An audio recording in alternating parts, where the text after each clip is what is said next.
Hello again, YouTube.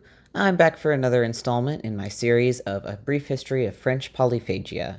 Today's story is going to be about a performer who got his start later in life at the age of 62. If you have a dream, don't ever give up on it because you never know when you may be able to achieve it. Though I don't particularly recommend his lifestyle in terms of health and maybe mental health, you'll see why. He was definitely a man who loved to eat, and he loved to impress a crowd. Jacques De Falaise, born in 1754. Now, before I get started with his story, I'm going to give you a warning, the same warning I've given in the past couple of videos. If you're bothered by talk of eating disorders, bodily functions, animal cruelty, medical mysteries, and very, very sad endings, as well as talk of suicide, this may not be the video for you. However, maybe if you tune in a couple weeks, I'll have something better for you. Again, to describe polyphagia as well as pica, it seems like this is a gentleman who suffered from both. Polyphagia is excessive hunger, eating excessively due to an increased appetite. This can happen as a result of an underlying condition, or it can be its own thing. A lot of times there is a health condition underlying, but considering it came up when he was 62 and the manner of how this actually came to be, I'm not entirely sure of what it was, but I suspect something psychological. Pica, on the other hand, is a separate condition, but it often comes hand in hand.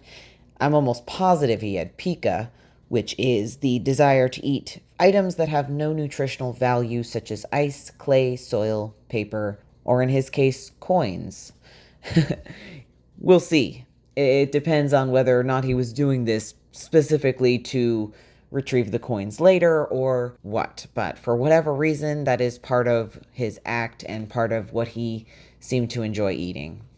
In my opinion, it seems like he really craved the attention that he was getting for eating these things, the shock value.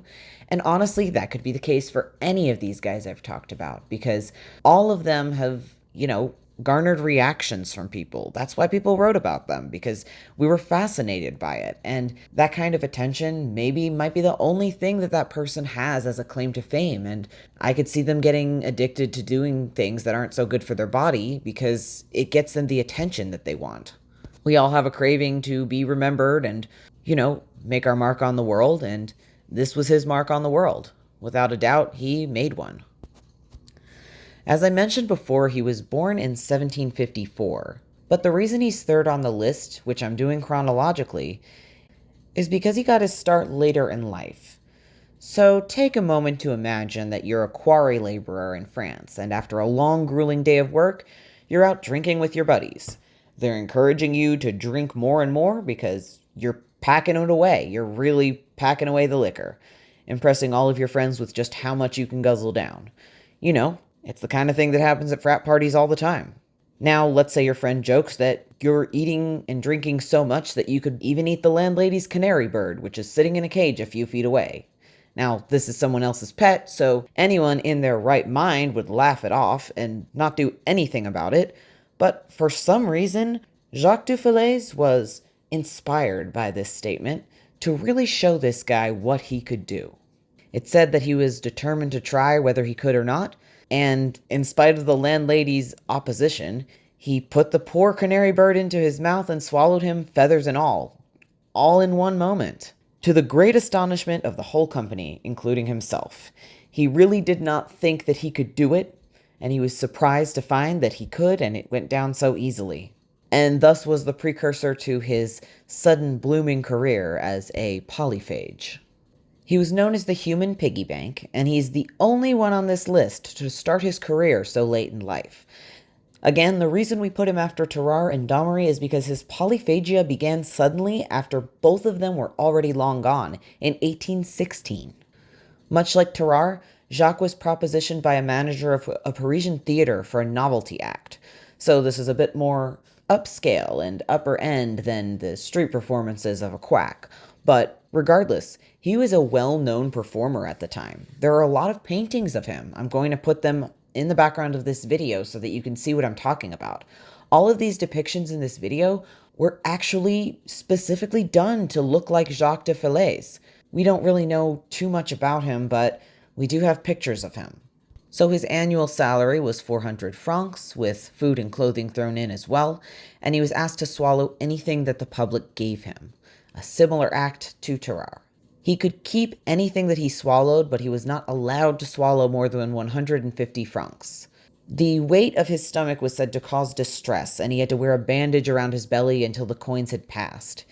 It almost seems like he didn't have the same physical abilities as the others, and my thought is that's because he spent 62 years eating a relatively normal diet, so his body was not conditioned from such a young age to do all of this. He just developed an interest that almost seemed like a compulsion later in life, just to do this for money and have it be his full-time career. I suppose when you're a laborer, a lot of times anything will seem better.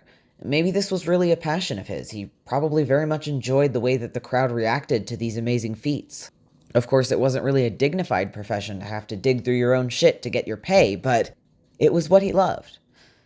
As well as all of these objects that he would swallow, literally anything the crowd gave him, a lot of what he did to draw a crowd was eating live frogs, crabs, eels, and snakes.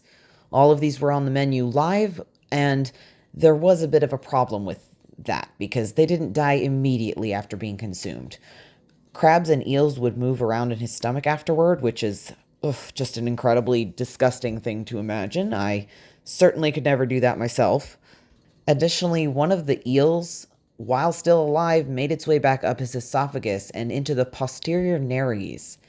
Now, have a look at the video to see exactly where that is. It's sort of the back of the nasal cavity, so instead of going up through the mouth, it wound up going up through the nasal cavity and, possibly trying to even come out his nose, which is awful and it was incredibly painful as well as uncomfortable in an unfathomable way. I never really want to imagine what that would feel like.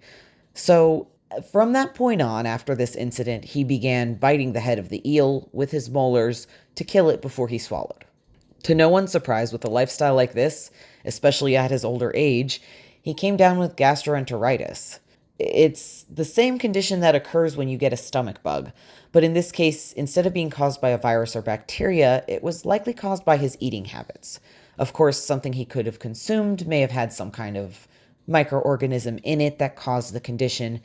Either way, in the 18th century, this was bad news. It was a lot more severe and put him in the hospital for several months. And honestly, not just because of the time period, but because of his ridiculous eating habits, I'm surprised he's the first on the list to have come down specifically with gastroenteritis that lasted months and months. I mean, none of these men were in perfect health, obviously, but definitely seems like he had a worse go of it, maybe because of his age and because of the lack of conditioning from a young age to do these ridiculous and incredible feats. So, after he recovered from his first bout of gastroenteritis, he returned to his trade, but unfortunately, it didn't last very long. He was afflicted with gastroenteritis once again, even worse than before, and forced to give up his trade. At that point, he got a job at the hospital, but he found it incredibly unfulfilling and wasn't able to do what he loved anymore. His spirits were broken. Tragically, one night in 1825, after a long night of drinking, he hung himself in his room. The autopsy showed that he had a mostly normal and unremarkable body, with some issues in the digestive system, including an enlarged stomach, which, in my opinion, is an obvious result of this kind of lifestyle, evidence of ulcers, and a large pyloric orifice, which is the opening between the stomach and the upper part of the duodenum. The mucous membrane was partially destroyed on his lower intestine, which is, again, no surprise considering all of the health conditions he faced as a result of his diet, but the colon and rectum were fairly normal. So it sounds like he also suffered from a lot of ulcers, much like his counterpart, Tarrare. So, what I find very interesting about this man is that a lot of his images have been used to represent Tarrare instead, because he probably looked a lot like what people have pictured Tarrare to look like, based on the fact that Tarrare was described as having very kind eyes. So you can see in these photos, or rather drawings of him, that he had a very gentle and kind face, which is odd with all of the almost inhumane acts that he committed. But honestly, it sounds like he was a man who lived to be a performer and he just wanted to make people amazed at his abilities. And I think he definitely did so. As I was putting together this video and looking for some more pictures of him, since there are so many, I actually found an incredible fact. Pierre-François Percy, who wrote the memoir about Tarrare, wrote a little bit about Jacques De Falaise as well. He apparently went to see one of his shows and talked quite a bit about how he showed no trace of painful digestion while he was doing his acts. He eats a pound of cooked meat at each of his meals and drinks 2 bottles of wine. So apparently he did eat and drink quite a lot, even outside of his acts. Supposedly there was also a joke thrown in there that there was a rumor that he had to swallow a cat to find the mouse in his stomach, and that if the cat took too long to come back, he had a dog ready to go and get it and bring it back. I don't think that part could be attributed to Pierre-François Percy, but I thought it was very interesting that he lived to see yet another great polyphage in his time. If only he had gotten to meet Charles Domry as well. As a side note, Pierre-François Percy died in 1825, so Jacques de Falaise actually outlived him. While I was doing this research, I also found that he was a sword swallower, which was not innovated by him. It was an Indian tradition originally. Indian jugglers would do a sword swallowing trick, and it seems from the sound of it that they took a lot more precaution and preparation than Jacques de Falaise did. On top of that, I found an ad for the Comte Theatre, which is where he performed, but it looks like a post for ants, so good luck making it out. Now, I wasn't able to find as much information on this man as I was about Tarrare and Charles Domry, but he was definitely a fascinating case, and especially because his image is used so often in the likeness of Tarrare, I felt like he deserved his own video as well, and people should learn more about him and who he actually was. And while his story had a sad end, I think it's also kind of inspiring because he found his true passion at the age of 62, and he got to perform for 10 years. Almost. About 9 years. And as far as life goes, I don't think he did too bad. Sounds like he at least got to explore living a remarkable lifestyle for a little while. It's just a shame that it had to end the way that it did. Next week, I'm going to be talking about the famous Monsieur Mange-Tout, or Mr. Eat-All. His name was Michel Lotito, and he lived in France in our modern day.